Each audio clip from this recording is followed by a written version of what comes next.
What a match! Bangladesh অসাধারণ খেলেছে। বাংলাদেশের দর্শক হিসেবে, বাংলাদেশি হিসেবে আমরা যেমনটা প্রত্যাশা করেছিলাম আমাদের টিমের কাছ থেকে, তেমনটিই খেলেছে। বাট আনফর্চুনেটলি তারা জিততে পারেনি, 2-1 গোলে হেরেছে। আমি বলবো বাজে রেফারিং এর কারণেই হেরেছে।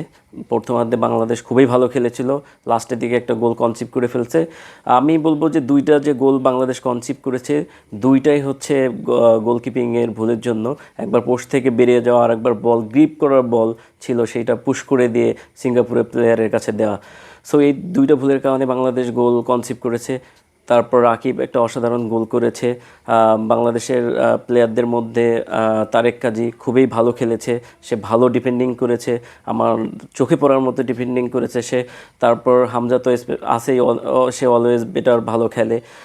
এদিকে হচ্ছে ফাহিম, তার খেলাও আমার চোখে ধরেছে। বিশেষ করে বলতে হয় যে সমিত সোম, সে প্রথমার্ধে অসাধারণ কয়েকটি বল বের করেছিলেন, দ্বিতীয়ার্ধে তাকে সেভাবে খুঁজে পাওয়া যায়নি। তারপর বাংলাদেশ আসলে ম্যাচে ফেরার জন্য অনেক চেষ্টা করেছে, এবং বাংলাদেশের পক্ষে একটা প্লান্টি হওয়ার কথা ছিল 92 মিনিটের মাথায়, সো সেটাও দেয়নি রেফারি।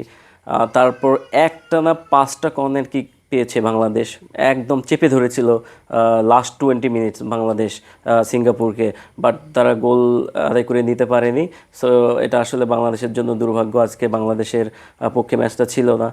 একেবারে লাস্ট মুহূর্তে যে হেড চার্জ ছিল, এই হেডে একটা গোল হওয়ার কথা ছিল, কিন্তু এখানে সিঙ্গাপুরের গোলকিপার খুবই ভালো গোলকিপিং করেছে, সে বলটা ঠিকই দিয়েছে।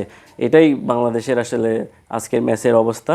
বাট বাংলাদেশ ভালো খেলেছে, আমরা খুবই আশাবাদী নেক্সট ম্যাচগুলোতে আবার বাংলাদেশ আরও ভালো খেলবে, এই প্রত্যাশা রেখে আজকে এখানে শেষ করতেছি। সবাই ভালো থাকবেন।